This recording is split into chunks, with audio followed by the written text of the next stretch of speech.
कठोर संविधान, rigid constitution, यानी कि कठोर संविधान। कठोर संविधान का सर्वश्रेष्ठ उदाहरण संयुक्त राज्य अमेरिका का संविधान है।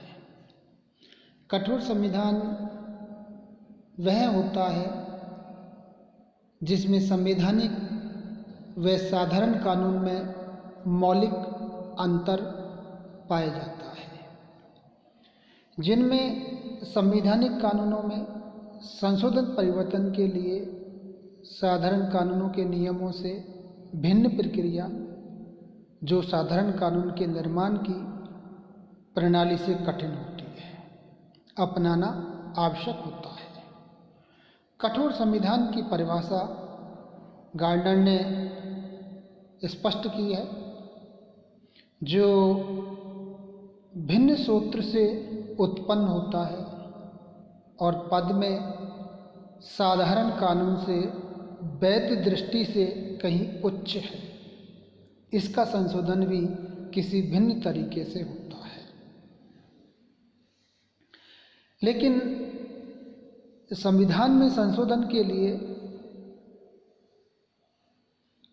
अमेरिकी कांग्रेस के 2/3 बहुमत के साथ साथ 3/4 इकाइयों की व्यवस्थापिका की स्वीकृति आवश्यक होती है।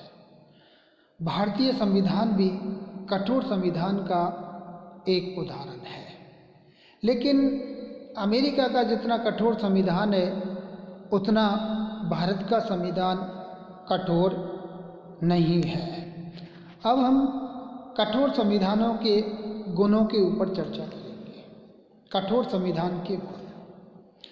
कठोर संविधान स्पष्ट और निश्चित होते हैं, यानी कि कठोर संविधान आवश्यक रूप से लिखित होते हैं और इनका निर्माण एक विशेष समय पर किसी विशेष कमेटी के द्वारा किया जाता है। कठोर संविधान में लिखित और निर्मित होने के कारण इसमें यह स्पष्टता और निश्चितता आ जाती है जो लचीले संविधानों में नहीं पाई जाती है। स्पष्टता एवं निश्चितता के कारण संविधान को सरलता से समझा जा सकता है और संवैधानिक विवाद उत्पन्न होने की आशंका नहीं के बराबर होती है। राजनीतिक स्थिरता।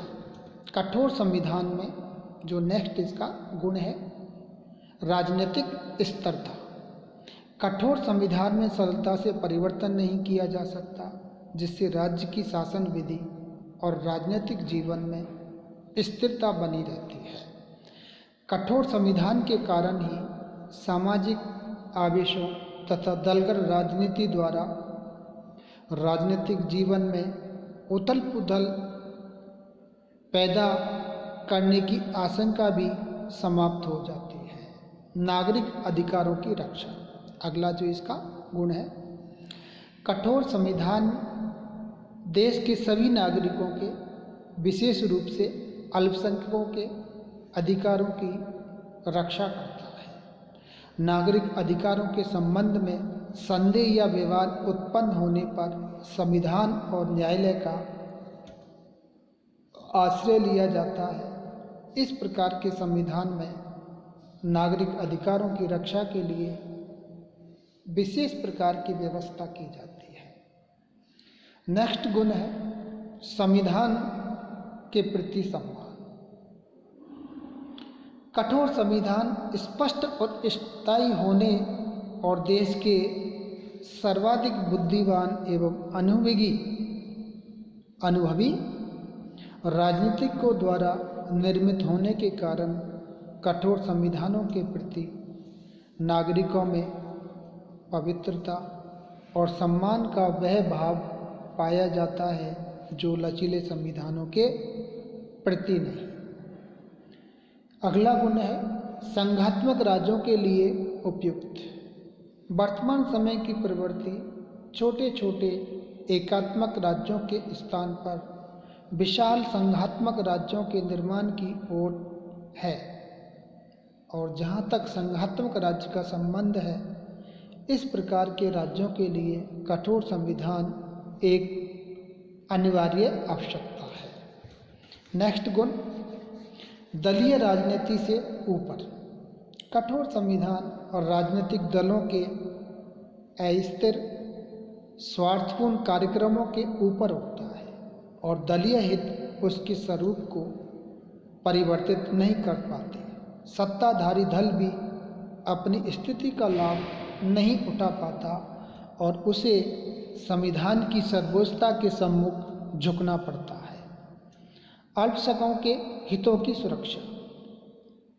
कठोर संविधान में अधिकारों की अधिक सुरक्षा होने के कारण अल्पसंख्यक वर्ग अपने आप को अधिक सुरक्षित अनुभव करते हैं और संविधान के प्रति उनका पूर्ण विश्वास रहता है। शासन की शक्तियों को सीमित करना। अगला गुण, कठोर संविधान शासन के विभिन्न अंगों की शक्तियों को उनकी सीमाओं में बनाए रखता है। इसके परिणाम स्वरूप सरकार का कोई भी अंग तानाशाह या स्वेच्छाचारी नहीं होता और लोकतंत्र के वास्तविक स्वरूप की रक्षा होती है। कठोर संविधान के दोष, जैसा कि हमने पूर्व में कठोर संविधान के गुणों का अध्ययन किया है, अब उसके दोषों का अध्ययन करेंगे। विकास में बाधा है। पहला जो इसका दोष है कि किसी भी राज्य का जीवन सदा एक सा नहीं रहता है, उसमें सदा परिवर्तन होता रहता है।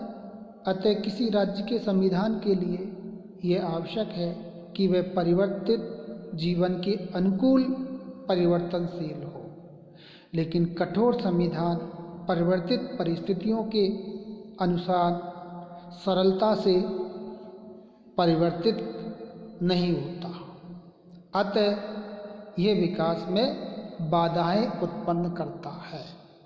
गार्डनर ने ठीक ही कहा है, कठोर संविधान व्यक्ति के उज्जवल भविष्य एवं उसके चतुर्थमुखी विकास का ध्यान किए बिना ही हमेशा के लिए एक पोशाक फिट कर देने के समान है।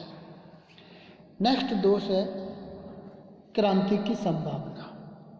कठोर संविधानों की दुष्परिवर्तनशीलता के कारण अनेक बार क्रांति या विद्रोह का कारण भी बन जाता है। जब बदलती हुई सामाजिक, आर्थिक और राजनीतिक परिस्थितियों एवं आवश्यकताओं के अनुसार संविधान में परिवर्तन नहीं हो पाता, तो इस प्रकार के परिवर्तनों को कार्यरूप प्रदान करने के लिए क्रांति की आवश्यकता होती है और इस प्रकार कठोर संविधान क्रांति का कारण बन जाता है। लॉर्ड मैकाले ने सही कहा है कि क्रांति का सबसे प्रमुख कारण यही है, जहाँ राष्ट्र उन्नति के पथ पर आगे बढ़ता है, संविधान वहीं के वहीं खड़ा रहता है। जनता की इच्छाओं का प्रतिबिंब नहीं। नेक्स्ट जो कठोर संविधान की दोष है कि कठोर संविधान में परिवर्तन काफ़ी कठिन कार्य होता है और इस प्रत्यक्ष परिवर्तन के अभाव में कठोर संविधान जनता की इच्छाओं को परिलक्षित नहीं कर पाते और वे राष्ट्र की वास्तविक स्थिति के प्रतिबिंब नहीं रहते हैं। न्यायपालिका का अनुचित प्रभाव। अगला दोष, कठोर संविधान के अंतर्गत न्यायपालिका संविधान की अधिकारी, व्याख्याता और संरक्षक के रूप में कार्य करती है और अपनी इस शक्ति के आधार पर न्यायपालिका व्यवस्थापिका द्वारा निर्मित कानूनों को असंवैधानिक घोषित कर सकती है।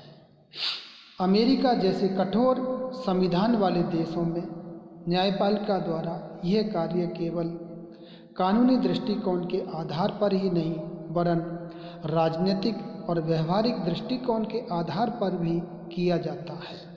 इस प्रकार न्यायपालिका जनता की प्रतिनिधि व्यवस्थापिका का स्थान ग्रहण कर लेती है, जिसे उचित नहीं कहा जा सकता, संकट काल के लिए उपयोगी नहीं। अगला यह हम कह सकते हैं कि अंतिम जो दोष है, अनेक बार संकट काल का सामना करने के लिए संविधान में अनेक महत्वपूर्ण परिवर्तन करने की आवश्यकता होती है, लेकिन कठोर संविधान को आवश्यकता अनुसार जल्दी से ढाला नहीं जा सकता। अतः यह संविधान संकट काल में उपयोगी सिद्ध नहीं होता है। इसका एक अच्छा उदाहरण द्वितीय विश्व युद्ध में इंग्लैंड और अमेरिका की स्थिति है। ये दोनों ही देश युद्धरत थे और युद्ध की स्थिति के कारण इन दोनों ही देशों में चुनाव को टालने की आवश्यकता अनुभव की गई। इंग्लैंड में तो तुरंत यह निश्चित कर दिया गया कि चुनाव युद्ध की समाप्ति पर होंगे, लेकिन संयुक्त राज्य अमेरिका में चुनाव निश्चित समय पर ही कराने पड़े। धन्यवाद।